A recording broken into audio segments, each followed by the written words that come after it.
Aloha, this is Anna Surfing. Welcome to Beach Broadcast. Today is Tuesday, November 25th, 2025. Okay, I got a lot to cover, so I am going to try and dive in real quick.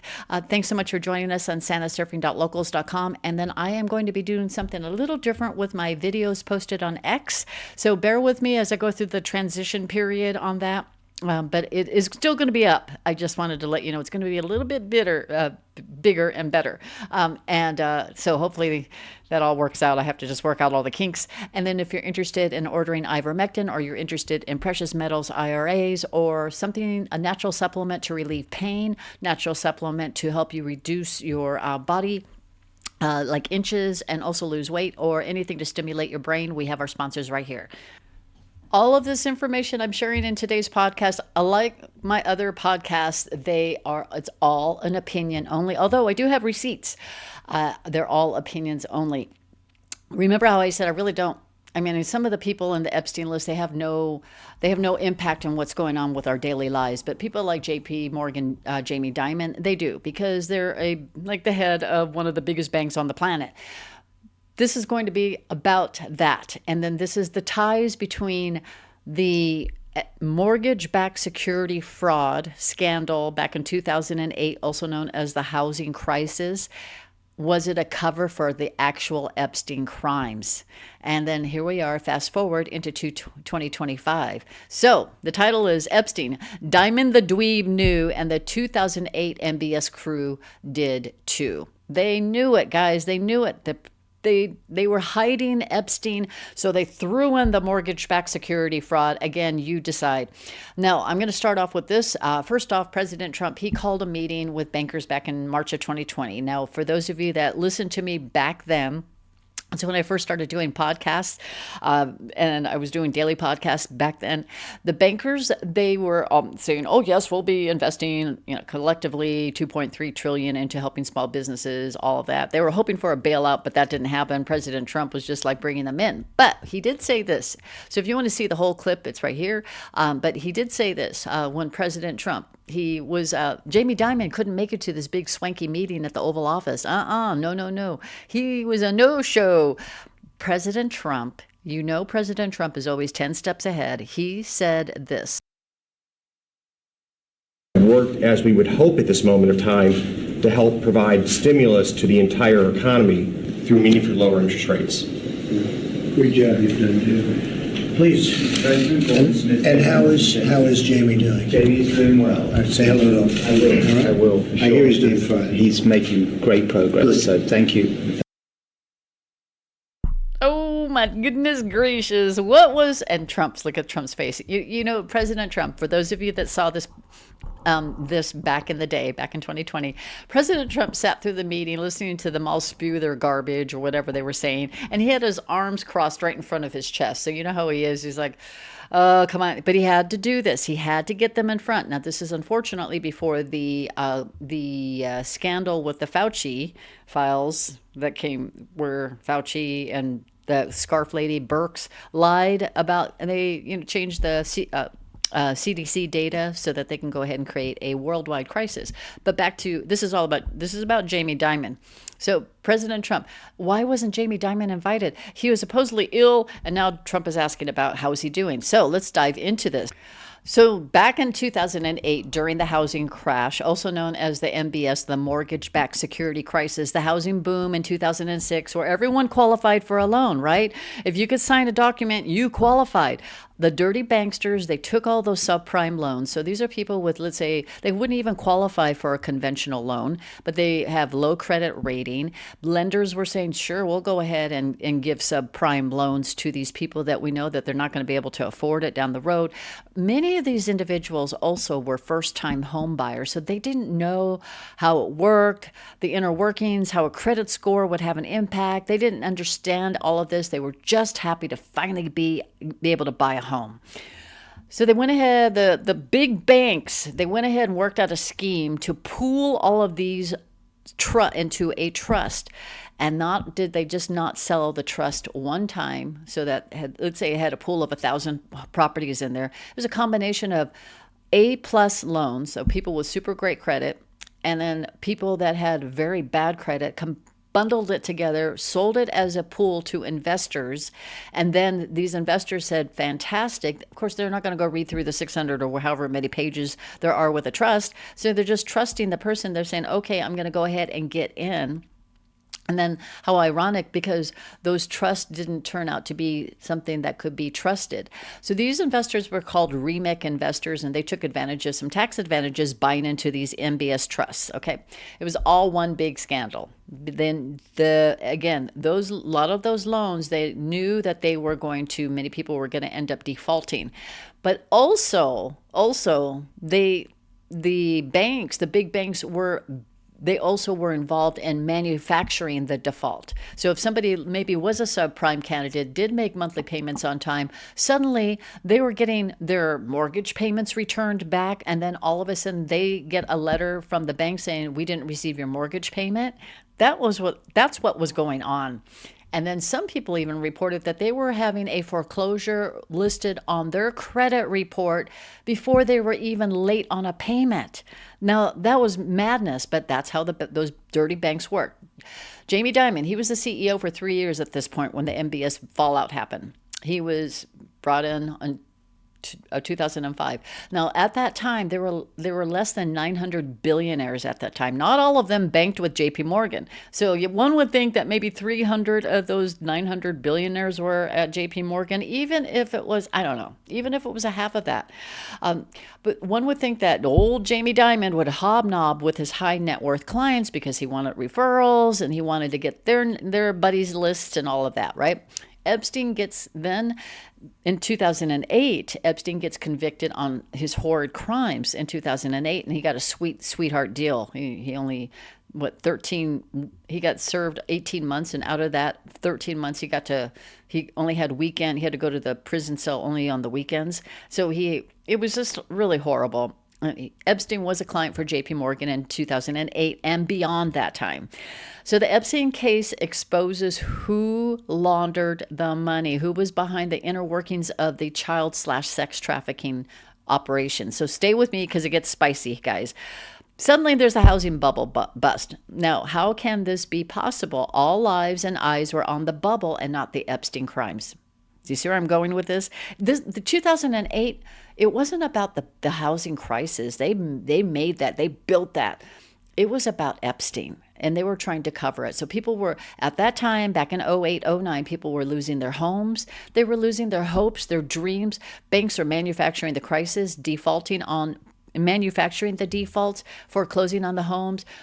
Judges were a part of all of this. Attorneys were a part of all of this.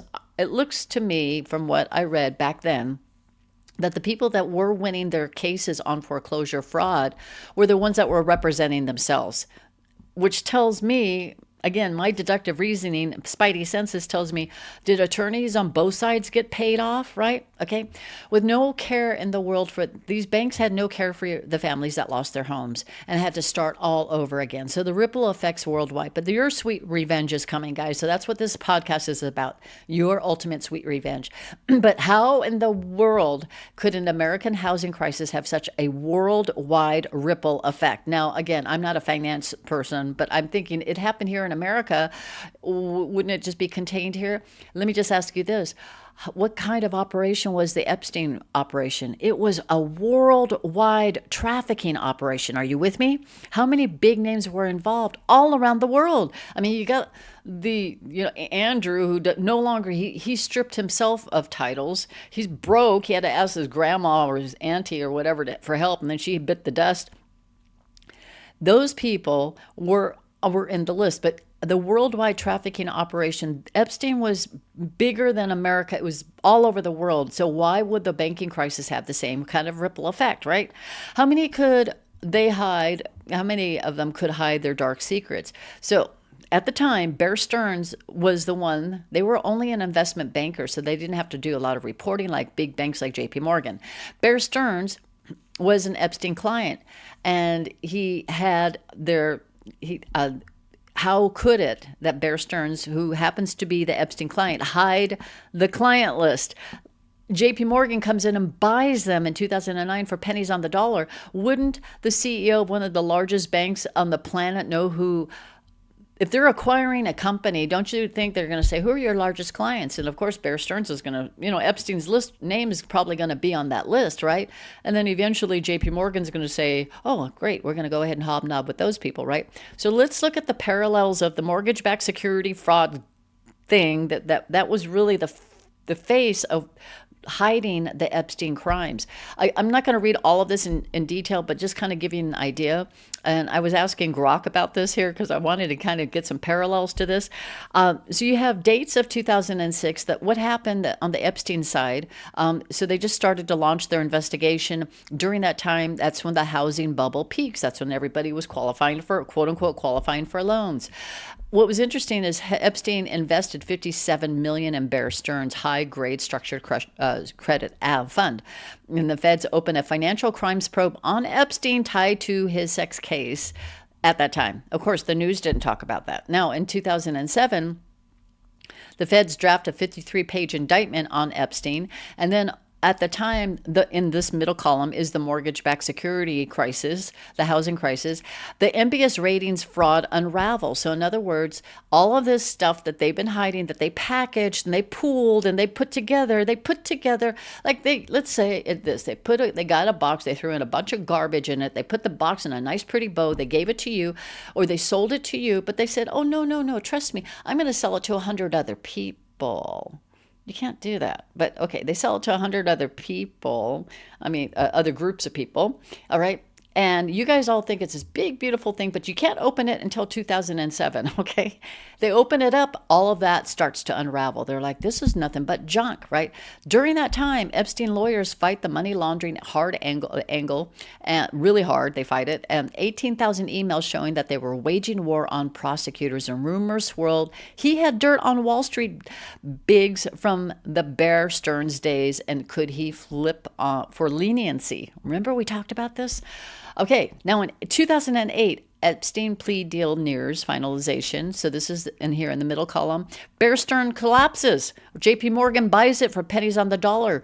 The stock was at 170 a share, and it dropped. And then JP Morgan comes in and buys it for $10 a share, guys. Okay. So Epstein loses big in the Bear Fund crash, millions vaporized, and patrons like Wexner, they start ghosting him. Wexner, again, he got dealt with. Okay. Now, in 2008, June 30th, Epstein pleads guilty, just 2 counts, and he gets 18 months, but serves 13 with a work release, meaning he can go home and do whatever he does and come back to work or come back to the prison on the weekends. During that time, that's when the housing crisis was in full swing. Do you see the parallels, guys? They were hiding all of the Epstein crimes. And JP Morgan, the big bank, one of the big banks, was behind this. Do you see where I'm going? They didn't want you to know. If we knew now, with all the information out there in social media world, if we knew now back then, man, we would have been, JP Morgan would have been crucified by Anons posting the truth about their crimes and what they were doing, right? Okay, so the plea deal drops months into the crisis, and media laser focused on bank bailouts. Okay, so all the media was on the bank bailouts. Remember, we saw ABC News, Amy Robach, I had the story. I just am pissed off I didn't get the story. Well, what about the children that were hurt? You didn't care to report that. I still have an issue with her and that. And then Epstein, back in 2008, 2009, Epstein's out by mid-2009, but shunned, fortune shrinks. JP Morgan keeps him as a client until 2013, ignoring the red flags. During that time, we hit the recession. 8.7 million jobs lost, guys. GDP was minus 4.3%, and then the fallout was blamed on deregulation and not the cover-up from the elites. Do you see where I'm going with this? Do you see how big this JP Morgan thing is going to become with Epstein stuff coming out? And then we have, then the Epstein rebuilds quietly, crisis distracts. So all of the mortgage-backed security, people were busy looking into what JP Morgan was doing. They were looking into how they were going to go ahead and find a new home. Whose sofa were they going to sleep on? What home are they going to rent? Because they just lost their home. They just put $10, $20, $30, $40, $50,000 into a home that they just got kicked out of, and they got forced out of. Do you see where I'm going? They created this mass hysteria, and also it was a horrid crime against the people, innocent people. Social media was in its infancy stages at the time, so we couldn't put stuff out there like you are today. The dark hidden truths of the MBS fallout wasn't about the mortgage-backed security. It was about Epstein. Was it all a coincidence or was it calculated? It was a scandal to hide the crimes against humanity. If you want to go ahead and read this, this is a really great read about the coincidence case and the conspiracy fuel, why it feels real. So if you want to go ahead and read that, it is really a big, big read. And I want to thank you, Grok, for getting that out there for me. But remember, now, Jamie Dimon is in the hot seat. Senator Wyden, he is investigating not just J.P. Morgan, but he is getting down to the higher ups as well. Jamie Dimon saying, I didn't know Epstein. I didn't know him. I didn't know about the Epstein account. I had no idea. I have no clue. I can't remember squat. Sounds like one of the people that go and sit in Congress, and that's what they do. Well, this is what the report that was back from the media back in March 17th of 2023. Check this out. Okay. Welcome back, everybody. New developments in the U.S. Virgin Islands lawsuit against J.P. Morgan over Jeffrey Epstein. Let's get to Eamon Javers with the very latest. Eamon? Hey there, Kelly. In a courtroom last night in New York, attorneys for the U.S. Virgin Islands targeted J.P. Morgan CEO Jamie Dimon as directly as we have seen so far in their case, alleging that the bank aided Jeffrey Epstein in his decades of sex crimes. The direct allegations against Dimon raise questions about how J.P. Morgan is going to defend itself here and if this case will have any impact on Dimon's legacy as one of the most powerful titans of Wall Street. Last week, J.P. Morgan sued its own former executive, Jess Staley, alleging that if there was any Epstein-related wrongdoing at the bank, it was done by Staley without the knowledge of other executives. In essence, J.P. Morgan was painting Staley as a rogue employee. But last night, attorneys for the U.S. Virgin Islands said they don't buy that argument. An attorney for the U.S. Virgin Islands said, if Staley is a rogue employee, why isn't Jamie Dimon? And argued Staley knew, Dimon knew, J.P. Morgan Chase knew. Of J.P. Morgan generally, the attorney said they broke every rule to facilitate his sex trafficking in exchange for Epstein's wealth, connections, and referrals. For its part, J.P. Morgan argued that, quote, all roads lead to Staley in this case, and they took issue with the idea that Jamie Dimon had any specific knowledge. J.P. Morgan has asserted that Dimon has no recollection of ever reviewing the Epstein accounts at the bank. A federal judge sided with the USVI against J.P. Morgan on one point and agreed that the USVI does have the ability to bring a case on behalf of anyone who was a resident there. The attorney for the U.S. Virgin Islands did not present evidence to prove her claim that Dimon knew about Epstein's crimes, but said in court that there will be numerous documents in this case that go beyond Staley's office, quote, to the executive suite.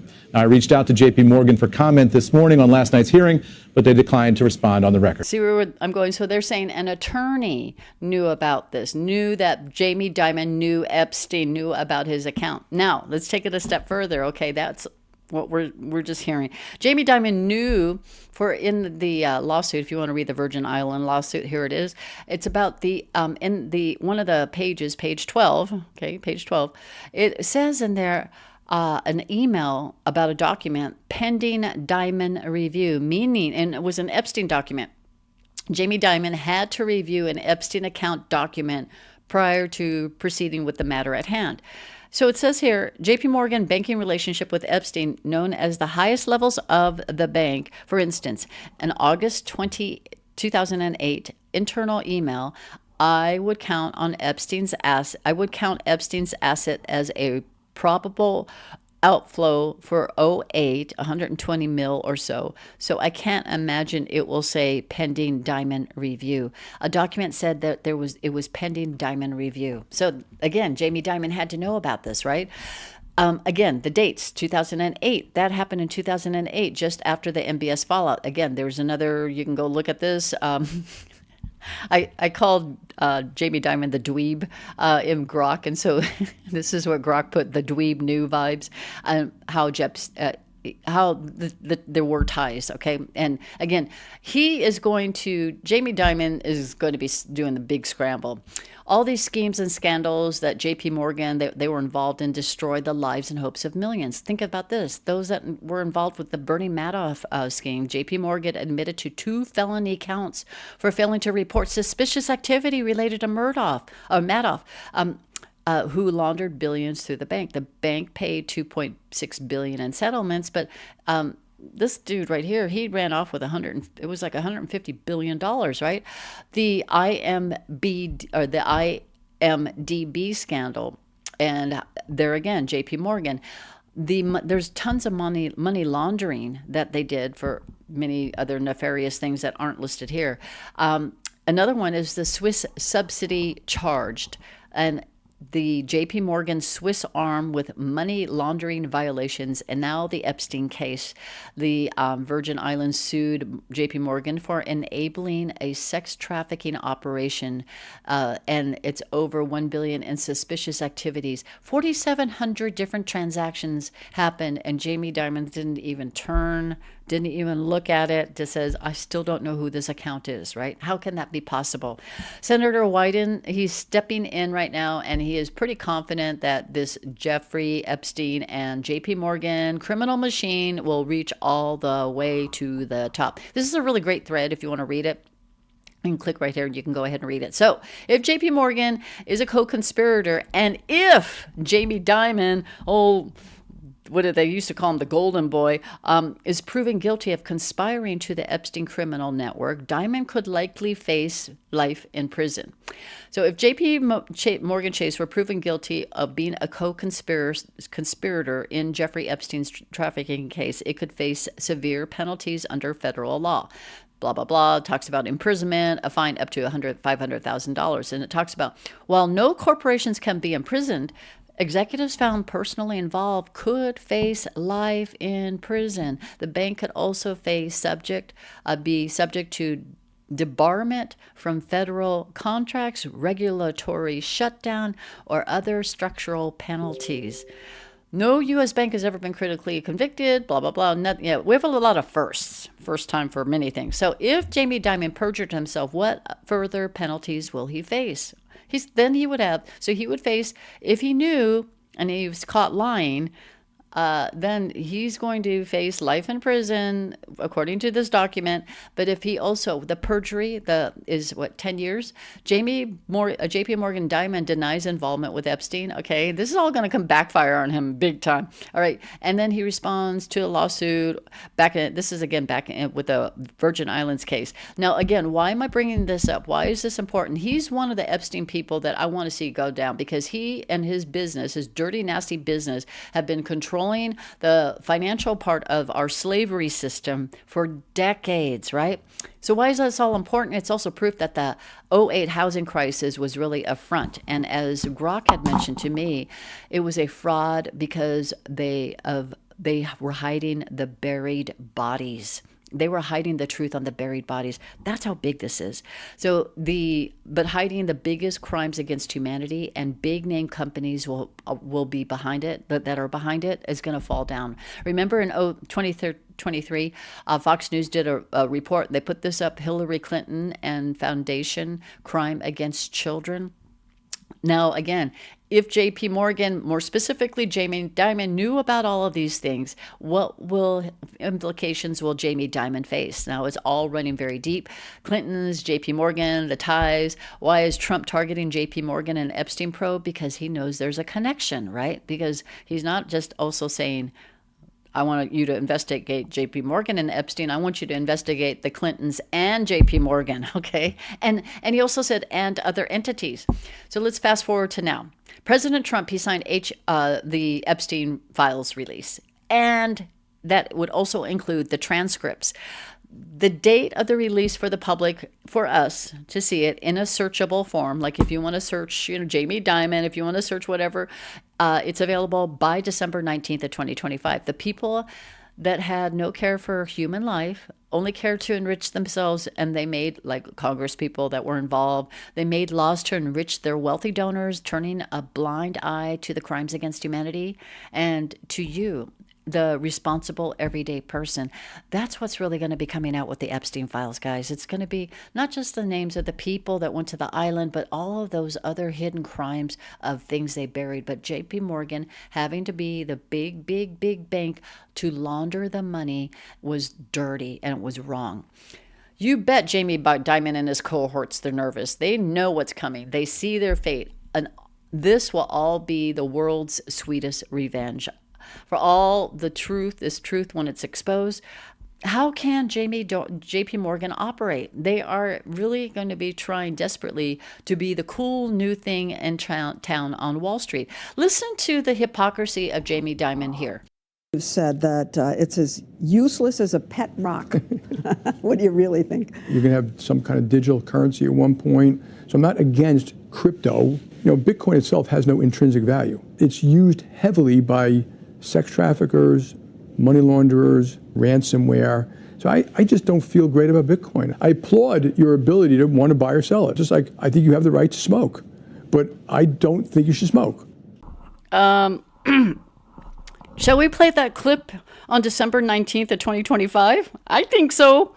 Yeah, Jamie Dimon, he's doing the diamond dance. He's kind of scrambling right now, and that's okay. We're going to watch him scramble even more, do a little bit of backpedaling. Oh, I forgot I said that. They can't remember squat syndrome, all of that stuff. So they're the tired old system and never will give you a break. If they ever got into anything like that, I wouldn't do business with them. That's my opinion. You don't have to. I mean, if you want to continue doing business with them, that's up to you. But I wouldn't do business with them because I know something better is on its way. Think about this. Mark Kelly, one of the, I'm going to call it the nickname Seditious Six, now facing a possible recall back to the military only to get court-martialed. AG Utheimer in Florida is charging a man for crimes against humanity for what the man did to a young boy. If President Trump is allowing these cases to go to extreme legal action, don't you think for one moment the Epstein fallout and their crimes against humanity trials will happen for them? Or also known as Nuremberg, the fallout is going to be massive, and it may very well be the start of entering a new government and Congress in place. I imagine many congressional people are freaking out. They're just kind of being quiet right now, but come December, I'm sure they'll be coming out and saying, oh, I'm going to be resigning. Oh, I got the virus or whatever. But some of the Congress people that had no care about humanity. Then there's congressional people that care about humanity and fairness in every business deal. Tim Burchett, for an example, he's coming out and he's hitting the ground strong. And many people are saying, who's Tim Burchett? And they're like, wow, he's pretty cool. Okay. So the bad people is going to ultimately pay their price while the good people will reap their rewards, guys. But I have a part 2 coming up about the power of you to the people and how the ending of poverty and how you are going to be a big, big part of that, because we are entering into a new type of system. So if we have to see the fallout, if the movie plays that we have to see the fallout for a big bank to be behind, and again, guys, what are they going to be doing in the meantime? What will they be putting out there? Maybe there's going to be a false flag. Maybe there's going to be something really big coming, and they'll try to distract you from that release coming out for the public to see. That's going to be big. What I find interesting, though, is December 19th, Delta Q2629, D-Day Patriots. We will have our country back. Q plus refers to as President Trump. But there's another one. It's the video on the video that got Trump elected, and it's Q2628. This is not another 4-year election. Is there going to be a special election coming up? Again, how many people are going to be leaving? Will we have to have special elections for Congress?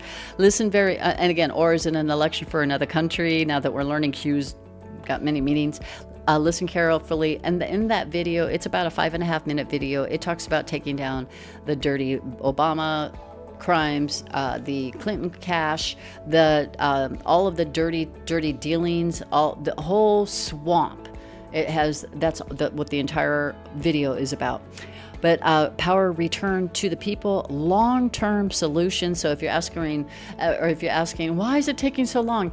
Because President Trump needs to work on not short-term patches, a little Band-Aid. He needs long-term solutions, forever solutions. Let's just put it that way. Panic Q. So we are going to be heading into something a very kind of different kind of holiday season, guys. And oh boy. So tomorrow's podcast, I want to cover a radio version podcast For those of you driving to go see your family and you're going to be listening to a podcast, or if you're taking a long road trip, or if you're at the airport, you're going to fly to see your family to go spend Thanksgiving with them, I'm going to be putting that kind of podcast together for tomorrow, and it ties into how you have a big part in ending the poverty and the power of you, and how everything has a ripple effect, and things to discuss with your family while a very, very mixed group of people while you're having your Thanksgiving dinner. Have a beautiful day, afternoon, evening. Thanks so much for, I really want to thank a lot of people for sharing my video, and thanks so much for listening to this video and sharing my video. If you'd like, you can subscribe to this channel and then tell your friends about it as well. But I did want to say thank you so much for being the warriors that you are and making a big difference in our world. It's going to be glorious. God bless you. Have a beautiful day, evening, afternoon, and I will have a show tomorrow. Aloha.